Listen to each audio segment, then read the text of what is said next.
ओम नमः शिवाय। हर हर महादेव। दोस्तों, पितृपक्ष की सबसे बड़ी एकादशी का दिन आ गया है, जो कि 12 अक्टूबर मंगलवार को है। यह एकादशी की तिथि बहुत ही विशेष है। विशेष इसलिए है कि यह एकादशी पितृपक्ष की एकादशी है।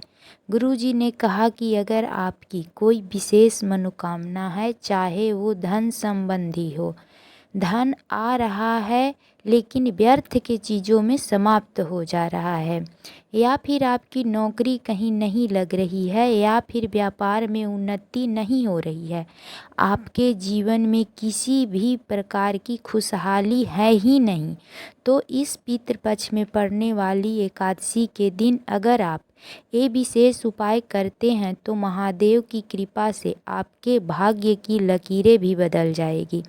तो चलिए जानते हैं इन विशेष उपायों के बारे में। लेकिन उपाय जानने से पहले आप सभी से प्रार्थना है कि अगर आपने अभी तक चैनल को सब्सक्राइब नहीं किया है तो चैनल को सब्सक्राइब कर ले और बेल आइकन को प्रेस कर ले, ताकि जब भी हमारे चैनल पर कोई नया वीडियो आएगा तो इसकी जानकारी सबसे पहले आपको मिलेगी। साथ ही जानकारी पसंद आए तो एक लाइक ज़रूर कर दीजिएगा। इस वीडियो में हम गुरुजी के द्वारा बताए गए 3 बहुत ही खास उपाय के बारे में बात करेंगे। इनमें से जो भी उपाय आप करना चाहते हैं वो उपाय आप कर सकते हैं।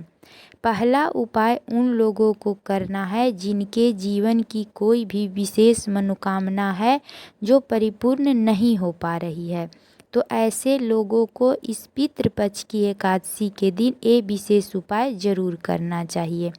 इस उपाय के लिए आपको एक तांबे के लोटे में जल ले लेना है। जल आप अपने किचन से ही लीजिएगा। आपके किचन में मटका, बाल्टी, आरो जो भी हो उसी से आपको एक लोटा जल ले लेना है, क्योंकि गुरुजी कहते हैं कि जब हम अपने किचन से जल लेकर शिवलिंग पर समर्पित करते हैं तो इससे हमारे घर के वास्तु दोष, पितृ दोष और काल सर्प दोष, ये तीनों दोष एक साथ समाप्त हो जाते हैं। इसलिए एक लोटा जल आपको अपने किचन से ही ले लेना है।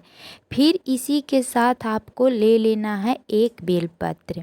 गुरुजी ने कहा था कि ये उपाय के लिए अगर आपके पास एक बेलपत्र है तो आप एक बेलपत्र ले लीजिएगा। अगर आपके पास 5 बेलपत्र है तो आप 5 बेलपत्र ले लीजिएगा, और अगर आपके पास 7 बेलपत्र है तो आप 7 बेलपत्र ले लीजिएगा। और अगर आपके पास एक भी बेलपत्र नहीं है तो आप शिवलिंग पर समर्पित किया गया बेलपत्र को उठाकर जल से धोकर शुद्ध करके इस बेलपत्र को भी इस्तेमाल कर सकते हैं।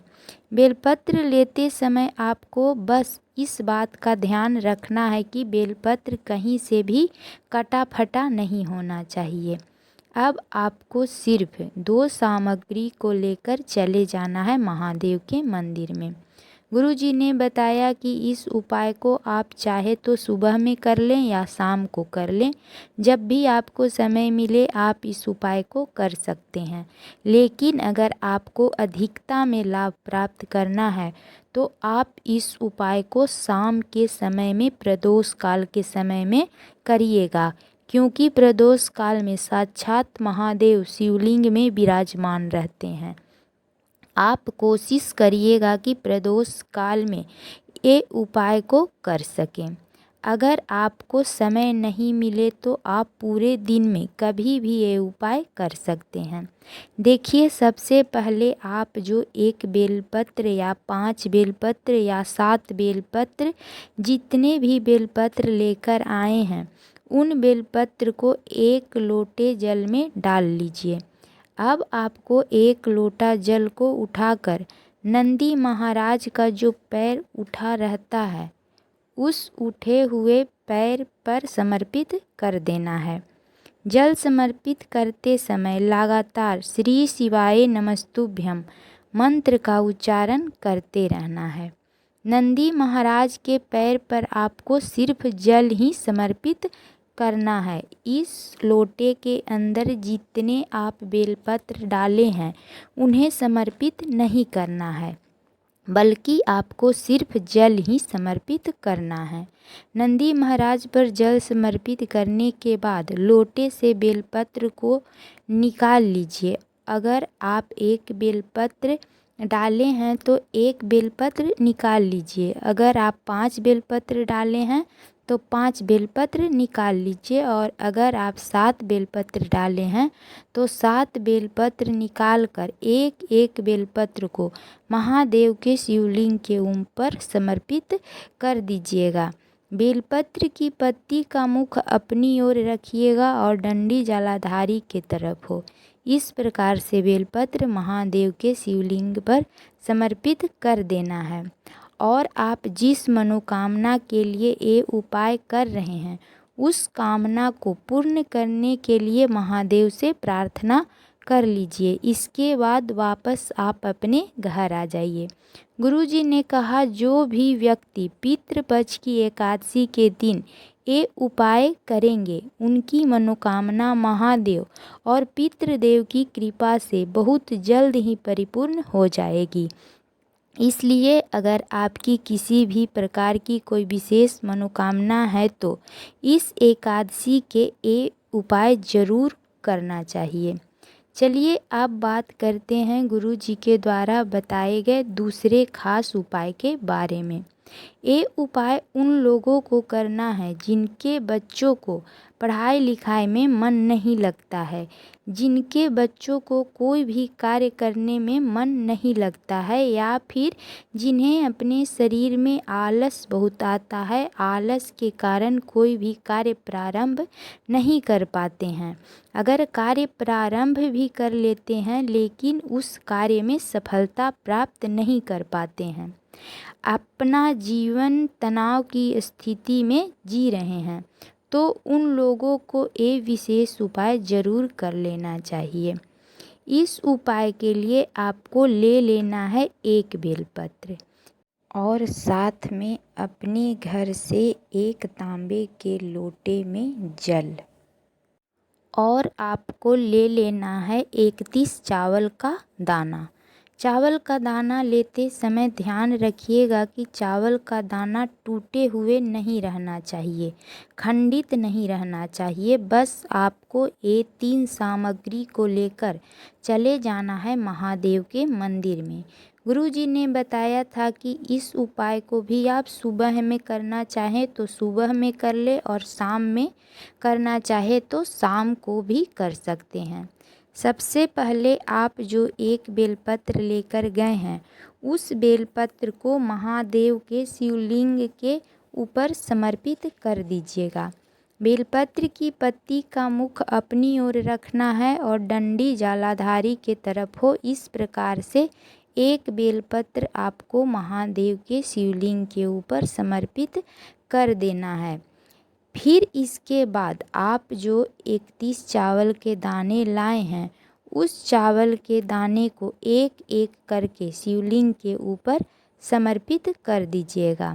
चावल के दाने समर्पित करते समय लगातार श्री शिवाय नमस्तुभ्यम मंत्र का जाप करते रहना है।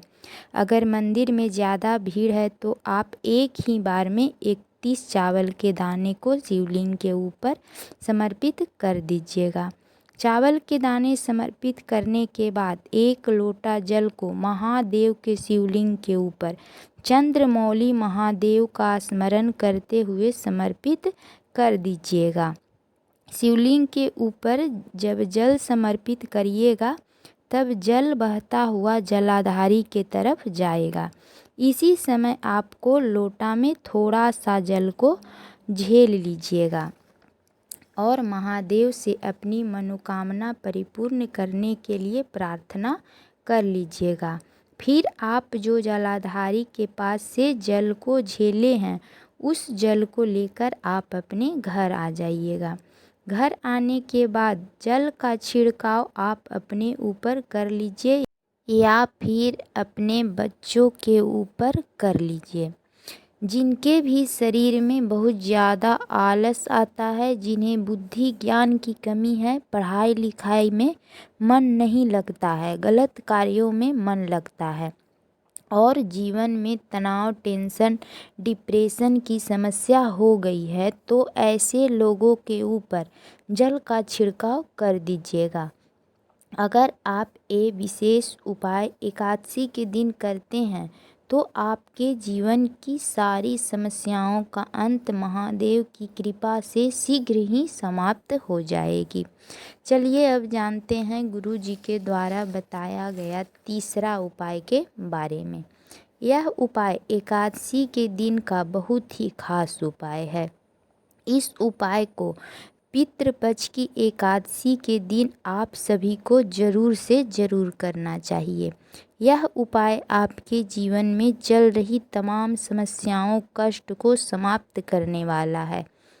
इस उपाय के लिए आपको एक तांबे के लोटे में जल अपने घर से ले लेना है और एक लोटा जल लेके आपको चले जाना है महादेव के मंदिर में। इस उपाय को आप एकादशी के दिन पूरे दिन में सुबह से लेकर शाम तक जब भी आपको समय मिले तब आप इस उपाय को कर सकते हैं। शिवालय पहुंचकर एक लोटा जल महादेव के शिवलिंग के ऊपर श्री शिवाय नमस्तुभ्यम मंत्र का उच्चारण करते हुए समर्पित कर देना है। फिर इसके बाद आपको 3 बार ताली बजाते हुए 3 बार स्वधा स्वधा स्वधा बोलना है या फिर आप स्वधा श्लोक का उच्चारण भी कर सकते हैं। 3 बार स्वधा स्वधा स्वधा का उच्चारण करने से पितृदेव अत्यधिक प्रसन्न होते हैं और आशीर्वाद देते हैं, जिससे आपके शरीर से रोग खत्म होगा और आपके घर में कमाई से ज़्यादा खर्च है तो उसमें भी आपको महादेव की कृपा प्राप्त होगी और आपके जीवन में कोई समस्या या कष्ट है तो वो भी महादेव की कृपा से समाप्त हो जाएगी। तो ये उपाय एकादशी के दिन करने से मत चूकिएगा। तो ये थी गुरु जी के द्वारा बताए गए बहुत ही खास उपाय। अगर आपको जानकारी पसंद आई हो तो एक लाइक ज़रूर कर दीजिएगा और चैनल को सब्सक्राइब कर ले। मिलती हूँ फिर एक नई जानकारी के साथ। श्री शिवाय नमस्तुभ्यम। हर हर महादेव।